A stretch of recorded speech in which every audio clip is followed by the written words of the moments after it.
नमस्कार, आप देख रहे हैं देवभूमि। मैं हूं आपके साथ कीर्ति बिंदल और बुलेटिन का आगाज महत्वपूर्ण खबर के साथ। उत्तराखंड के बहुप्रतीक्षित सोनप्रयाग केदारनाथ रोपवे के निर्माण का रास्ता अब साफ होता नजर आ रहा है। राष्ट्रीय वन्य जीव बोर्ड की बैठक में केदारनाथ रोपवे परियोजना को स्वीकृति प्रदान कर दी गई है। इसके साथ ही बोर्ड ने रुद्रप्रयाग में रामबाड़ा से गरुड़चट्टी के लिए तकरीबन 4.5 किलोमीटर लंबे पैदल मार्ग निर्माण को भी सहमति प्रदान की है। हेमकुंड साहिब रोपवे को राष्ट्रीय वन्य जीव क्षेत्र में न बताते हुए बोर्ड ने एक तरह से इसके निर्माण का रास्ता भी साफ कर दिया है। प्रदेश सरकार केदारनाथ यात्रा को सुलभ व सरल बनाने के लिए उत्तराखंड के सबसे लंबे रोपवे सोनप्रयाग केदारनाथ के निर्माण की डीपीआर बना चुकी है। तकरीबन 11.50 किलोमीटर लंबे इस रोपवे परियोजना की लागत 950 करोड़ रुपए आंकी गई है। रोपवे से सोनप्रयाग से केदारनाथ का सफर 25 मिनट में पूरा किया जा सकेगा। अभी इसके लिए लगभग 16 किलोमीटर की पैदल दूरी तय करनी पड़ती है।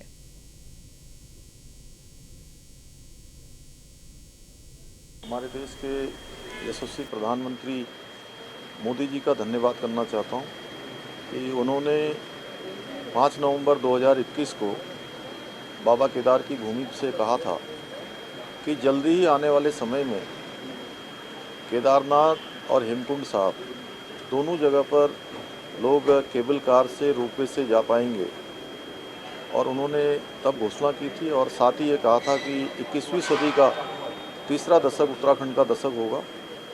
तो उस दिशा में ये बहुत ही हमारा सार्थक पहल होगी कि जब हेमकुंड साहिब रोपवे से लोग जाएंगे और केबल कार से केदारनाथ की यात्रा करेंगे। और निश्चित रूप से इन सभी योजनाओं के पूरा हो जाने पर जब योजनाएं धरातल पर आ जाएंगी तो आने वाले तीर्थयात्रियों के लिए, श्रद्धालुओं के लिए बहुत सुविधा होगी। जब से केंद्र में नरेंद्र मोदी जी ने प्रधानमंत्री के रूप में कार्यभार संभाला है, उन्होंने उत्तराखंड के जो 4 धाम हैं उनकी यात्रा सुगम और सरल तरीके से हो सके, इसके लिए पूरे प्रयास किए हैं। इसके लिए पूर्व में जो 4 धाम सड़क परियोजना है उसको प्रारंभ किया और वो उसका परिणाम आज आप देख भी रहे हैं कि जो हमारे प्रदेश में इतनी बड़ी संख्या में श्रद्धालु और तीर्थयात्री आ रहे हैं, तो कहीं न कहीं जो 4 धाम सड़क परियोजना के कारण जो यातायात व्यवस्था जो सुगम हुई है उसके कारण ही इतनी बड़ी संख्या में यात्री आ रहे हैं। मुख्यमंत्री पुष्कर सिंह धामी ने उत्तराखंड के बीजेपी, कांग्रेस सहित सभी विधायकों से अपने अपने क्षेत्र में 10 अहम विकास परियोजनाओं को चिन्हित करते हुए प्रस्ताव भेजने को कहा है। सरकार इन परियोजनाओं को धरातल पर उतारेगी। सीएम ने इसके लिए राजनीतिक पहल करते हुए सभी विधायकों को अनुरोध पत्र लिखा है। तो ये बड़ी खबर हम आपको बता रहे हैं। सीएम ने पत्र लिखकर अहम विकास परियोजनाओं का प्रस्ताव मांगा है और सीएम ने दलगत भावना से ऊपर उठकर सभी को अनुरोध पत्र भेजा है।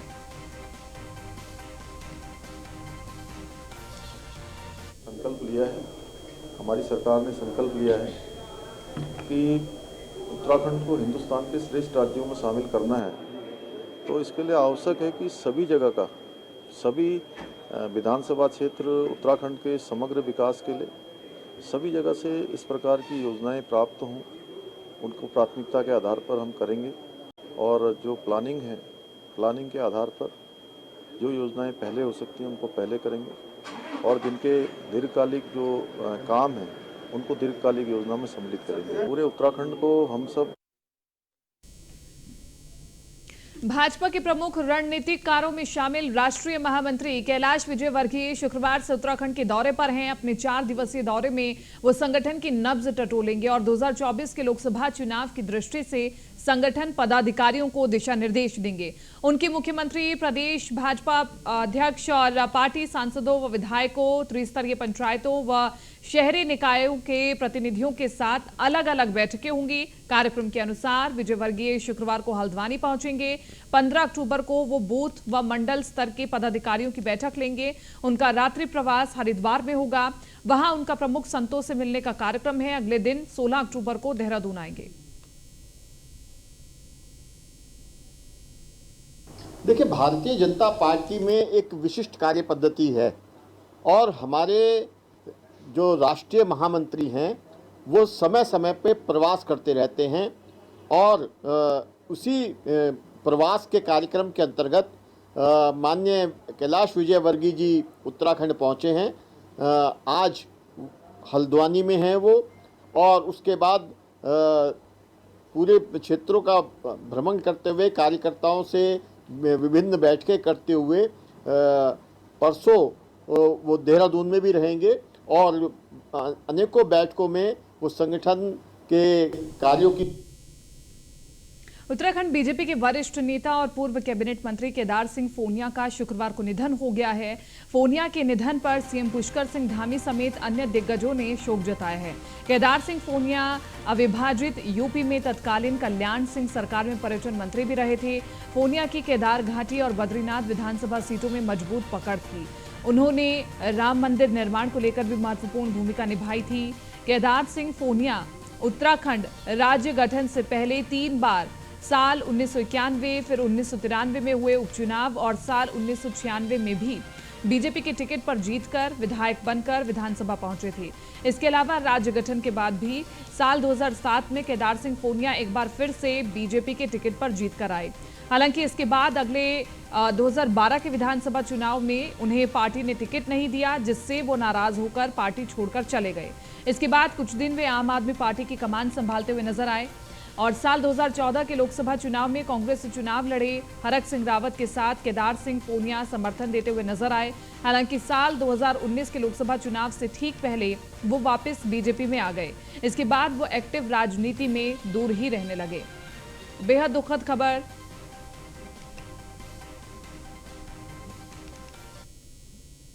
मुख्यमंत्री पुष्कर सिंह धामी ने पूर्व कैबिनेट मंत्री एवं बीजेपी के वरिष्ठ नेता केदार सिंह फोनिया के निधन पर शोक जताया है।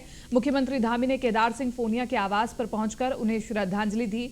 मुख्यमंत्री धामी ने कहा है कि फोनिया जी का राजनीतिक और प्रशासनिक बड़ा अनुभव था। फोनिया जी का जाना राजनीति के लिए बड़ी क्षति है।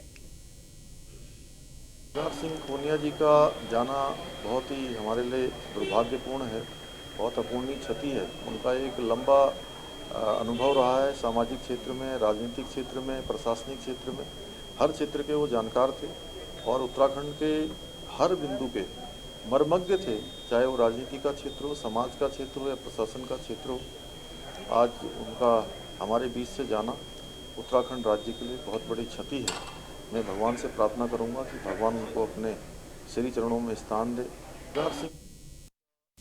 राजधानी देहरादून में valley of words literature festival 12 नवंबर से शुरू हो रहा है। 12 और 13 नवंबर 2 दिन तक ये फेस्टिवल चलेगा। विशेष प्रमुख सचिव सूचना अभिनव कुमार और पूर्व आईएएस संजीव चोपड़ा ने प्रेस कॉन्फ्रेंस करते हुए आयोजन के बारे में विस्तार से जानकारी दी। वैली ऑफ वर्ड्स में देश विदेश के साहित्य के जानकार शिरकत करने पहुंच रहे हैं, जबकि इस आयोजन में राज्य सरकार के सूचना विभाग ने भी हिस्सेदारी करते हुए लिटरेचर के माध्यम से देश और दुनिया तक उत्तराखंड व उत्तराखंड की संस्कृति को पहुंचाने का प्रयास किया है। इस आयोजन का शुभारंभ राज्यपाल गुरमीत सिंह करेंगे, जबकि केरल के राज्यपाल भी इस आयोजन में पहुंच रहे हैं। पूर्व संजीव चोपड़ा ने कहा कि कभी दून से ही इस valley of words literature festival की शुरुआत हुई थी और आज उसका अब 6वां संस्करण होने वाला है। इस लिटरेचर फेस्टिवल को देश में नंबर 1 बनाने के लिए सभी प्रयास किए जा रहे हैं।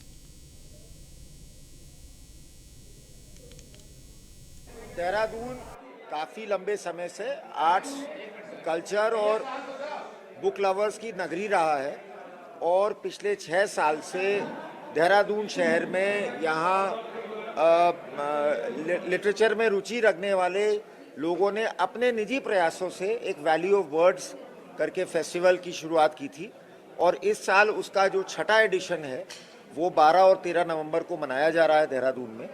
और इसमें देश भर से कई फेमस ऑथर्स यहाँ आएंगे और अलग अलग सेशंस में अपनी नई किताबों के बारे में और अपने विचार रखेंगे, उनके बारे में चर्चा करेंगे। तो जब इस वर्ष के एडिशन के बारे में हमारे पास जानकारी आई तो माननीय मुख्यमंत्री जी ने तुरंत इसको ओके किया और ये निर्देश दिए कि हमारे प्रदेश का सूचना विभाग और हमारे प्रदेश का संस्कृति विभाग भी इसके आयोजन में एक सक्रिय भूमिका निभाए। और उसी के क्रम में इसका आज ये आप लोगों के समक्ष जो 2 दिवस का कार्यक्रम है इसको जारी किया गया है। हमेशा से ही लिटरेरी सेंसिबिलिटी के लोगों का शहर रहा है। इस प्रकार से देश में जयपुर लिटरेचर फेस्टिवल जो है अब वो अंतर्राष्ट्रीय ख्याति का फेस्टिवल बन गया है। तो हम लोग भी जो देहरादून में लिटरेचर प्रेमी हैं उनके उस प्रयासों से, उनके सहयोग से, उनके प्रेम से और आप लोगों के प्रयासों से देहरादून को भी हम एक उस लेवल का लिटरेरी और कल्चरल सेंटर बनाने का प्रयास करें। हमारा 6ठे साल जो फर्स्ट डे कवर है वो भी माननीय गवर्नर साहब और CPM जी उत्तराखंड वो उसको लॉन्च करेंगे। और इसके साथ जो कुछ एक नई चीज़ें जो ऐड की हैं इस साल, एक तो इति नृत्य है। इति नृत्य में मतलब जो हमने 18 से 25 वर्ष के पूरे देश में इसको सर्कुलेट किया था, तो 4 प्रस्तुतियाँ 18 से 25 साल के बच्चों की वो भी हम इसके अंदर रख रहे हैं। इसके अंदर 3 लड़कियां और 1 लड़का भी है, क्योंकि आमतौर पे लड़कों का क्लासिकल डांस में इंटरेस्ट कम रहता है। तो पहली बार एक भरतनाट्यम परफॉर्मेंस एक लड़के की तरफ से, यंग लड़के की तरफ से भी हमने यहाँ पे रखी है। उसके बाद 16 तारीख को यहाँ पे IRDT ऑडिटोरियम में एक नया अनुष्ठान इति नृत्य, जिसमें इति नाट्य, जिसमें 13 से 18 साल के बच्चे अपना नाट्य आज़ादी के अमृत महोत्सव के ऊपर उनकी परफॉर्मेंस रहेगी। और जो इनमें सबसे अव्वल रहेगा उसको फिर हम मेन स्टेज पे मौका देंगे। जो हमारे PFC वाव अवॉर्डीज़ हैं, जो 8 विधाओं में जिनको पुरस्कृत किया जा रहा है, उनको वो फाइनल डे पे वो देंगे। उधम सिंह नगर के कुंडा में उत्तर प्रदेश पुलिस की स्थानीय पुलिस को बिना बताए दबिश पर कई सवाल उठ रहे हैं। इस मामले को लेकर Uttarakhand ADG law and order V Murugesan ने आगे आकर के सफाई दी है। उन्होंने कहा कि CRPC के अनुसार राज्य पुलिस भारत में किसी भी जगह आरोपी की तलाश में बिना किसी वारंट के दबिश दे सकती है। हालांकि स्थानीय और पीड़ित परिवार के आक्रोश को देखते हुए इस मामले में उत्तर प्रदेश के कुछ पुलिसकर्मियों के खिलाफ कुंडा थाने में हत्या का मुकदमा भी दर्ज कर जांच चल रही है। लेकिन इस कार्रवाई पर तमाम सवाल दोनों ही राज्यों के पुलिस अधिकारियों को लेकर उठ रहे हैं। इनमें से एक सवाल यह भी उठ रहा है कि उत्तर प्रदेश पुलिस स्थानीय पुलिस को सूचना दिए बिना दबिश के लिए कैसे पहुंच गई। वहीं यूपी पुलिस की कार्रवाई में फायरिंग की नौबत क्यों आई। वहीं इस मामले पर मुख्यमंत्री पुष्कर सिंह धामी का कहना है कि कानून के दायरे में न्याय संगत तरीके से ही काम होगा, किसी के साथ अन्याय नहीं होगा। ये निर्देश अफसरों को दे दिए गए हैं।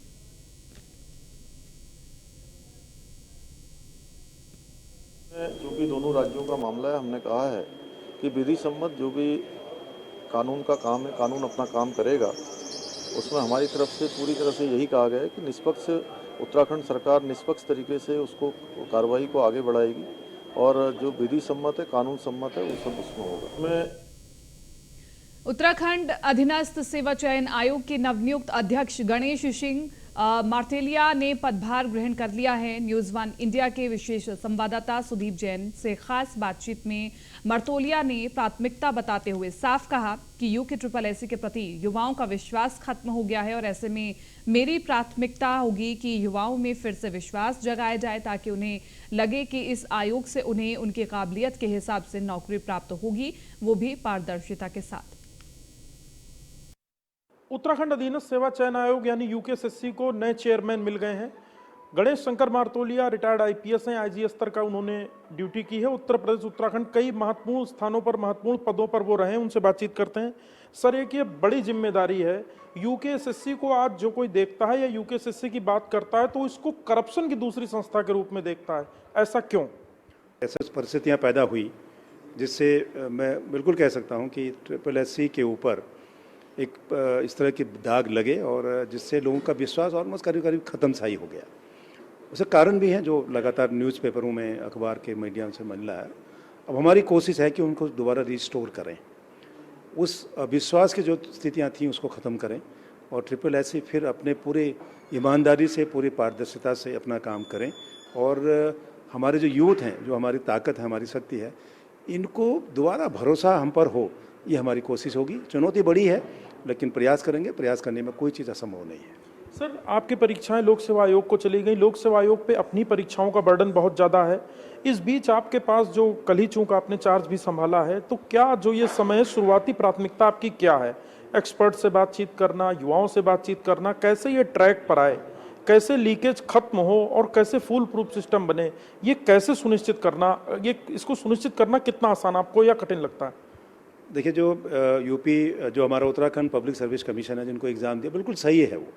इस बीच UKSSC किसी एग्ज़ाम करने की स्थिति में नहीं है क्योंकि जो एग्ज़ाम हो गए उसके परिणाम नहीं निकाल पा रहे हैं अभी, उस पर भी हमें कम से कम उसको ठीक से स्टडी करना है कि क्या उसके बारे में निर्णय लिया जाए और भविष्य में ये स्थितियाँ न हों, इसीलिए मैकेनिज़्म बनाना पड़ेगा हम लोगों को।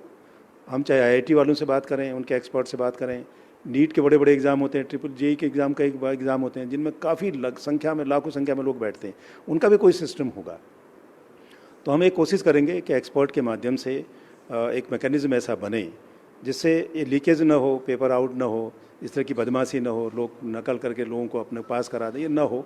इसके लिए हम बिल्कुल कोशिश कर रहे हैं। इसके लिए हम लोग बहुत जल्दी इस पर मैं काम करूँगा और हमारी कोशिश होगी जो अभी जो एग्ज़ाम पब्लिक सर्विस कमीशन करा रहे हैं उसके बाद जो भी एग्ज़ाम हो वो दोबारा यूके SSC करे, ये हमारी ये कोशिश होनी चाहिए। और इसी तरह से वो तभी होगा जब हमारी पारदर्शिता से काम हो, हम पर विश्वास हो लोगों को, तब होगा। और उसको कायम करने के लिए हमें हर चुनौती को स्वीकार कर रहे हैं हम लोग, बिल्कुल मानते हैं हम चुनौती है और उसके लिए हम लोग मैकेनिज़्म ज़रूर बनाएंगे और कोशिश करेंगे किसी भी तरह से जिन्होंने जितनी मेहनत की है उसके हिसाब से उस युवा को परिणाम उसका मिले, कोई शॉर्टकट किसी तरीके से ना आए, उसकी हमारी कोशिश होगी। सर, कई युवा ये भी मांग कर रहे हैं, कुछ युवा बाहर भी ये भी मौजूद हैं कि कई परीक्षाएं यूकेएसएससी की ऐसी भी हुई जो निर्विवाद हैं पर उनका परिणाम नहीं जारी हो पा रहा है और उनका जो समय है वो व्यतीत हो रहा है, ओवर एज भी हो रहे हैं और घर पर उनके यहाँ आर्थिक संसाधन कम है, वही कमाने वाले हैं। तो ऐसी परीक्षाओं को लेकर भी क्या आपको निर्णय लेने जा रहे हैं? नहीं, वो जो मैंने अभी कहा इसी बीच में ना कि कुछ ऐसे एग्ज़ाम हैं जिनके एग्ज़ाम हो गए, उनका परिणाम निकल नहीं पा रहा है अभी, उसके बारे में भी हम लोग बहुत जल्दी तय करेंगे। इसमें बात करेंगे लोगों से, हम लोग कुछ कानूनी एक्सपर्ट से भी बात कर रहे हैं और क्योंकि एजेंसी वही थी जिन्होंने जिन एजेंसीज़ के द्वारा ये हमारे कई भर्तियों की इंक्वायरी हो रही है, तो उसके बारे में देखिए निर्णय लेने से पहले हमें सब पहलुओं को देखना होगा। कल फिर ना हो कि साहब भर्ती का रिजल्ट निकले फिर उसमें कोई कोर्ट चला जाए या फिर कोई इस तरह की कॉम्प्लिकेशंस हों, 4 मुकदमे और कायम हों। उससे बेहतर होगा कि हम उसको बिल्कुल कानूनी तौर पर ठीक तरीके से उसको स्टडी करके उसको रिजल्ट निकालने, परिणाम निकालने पर विचार करें। तो आप थे यूकेएसएससी के नए चेयरमैन GS मर्तोलिया, जिन्होंने कहा जो ऐसी परीक्षाएं जो संपन्न तो हो चुकी हैं लेकिन परिणाम नहीं आया, इन मामले में विधिक राय ली जाएगी और यूकेएसएससी का सिस्टम फूल प्रूफ बने, यहां अब कोई शिकायत। नैनीताल सांसद और केंद्रीय रक्षा राज्य मंत्री अजय भट्ट नैनीताल के दौरे पर हैं। भट्ट ने नैनीताल दौरे में महिला उपवन का उद्घाटन किया और आपदाग्रस्त इलाकों का निरीक्षण किया है। सांसद अजय भट्ट ने आलू खेत में 12 परिवारों को बने खतरे वाले स्थान पर हो रहे भू कटाव का निरीक्षण किया और ग्रामीणों को भरोसा दिया कि जल्द इस पर आपदा मद से काम होगा। और अजय भट्ट ने कहा कि पैसे की कोई दिक्कत नहीं है और जो भी सर्वे किए जाने हैं उनको जल्द करा लिया जाएगा। अभी आप देखिएगा कि इस समय ये मकानों को खतरा हो गया, तो जो मकान हैं उनको शिफ्ट करने की बात भी आ रही है, उनको फिलहाल टेम्परेरी तरीके से अलग रखने की व्यवस्था भी कर दी गई है और इसके लिए पूरे भूगर्भ शास्त्री से लेकर PWD और कंसर्निंग विभाग जो भी थे उन सब लोगों को बुलाकर कल से ही इसमें कार्रवाई प्रारंभ कर दी। जो भूगर्भ शास्त्री हैं वो देख रहे हैं और ज़रूरत पड़ती है तो वो जहाँ भी रेकमेंड करेंगे उसको हम कराने को तैयार हैं और धनराशि की कोई भी कमी नहीं है। और तो और जो शेल्टर होते हैं, बड़े बड़े शेल्टर, उसके लिए भी हमारे पास धनराशि उपलब्ध है। सरकार जिस समय चाहेगी, जहाँ उचित होगा वहाँ बना देगी। और नई टिहरी में शुक्रवार को सांसद टिहरी गढ़वाल माला राज्य लक्ष्मी शाह की अध्यक्षता में जिला सभागार टिहरी गढ़वाल में जिला विकास समन्वय एवं निगरानी समिति की बैठक आयोजित की गई और इस बैठक में विगत बैठक में दिए गए निर्देशों के अनुपालन में किए गए कार्यों की आख्या report, PMGSY, PM Awas Yojana, स्वच्छ भारत मिशन योजना, प्रधानमंत्री फसल बीमा योजना, NHM, PM किसान सम्मान निधि, राष्ट्रीय ग्रामीण पेयजल योजना, स्वच्छ भारत मिशन आदि पर चर्चा की गई।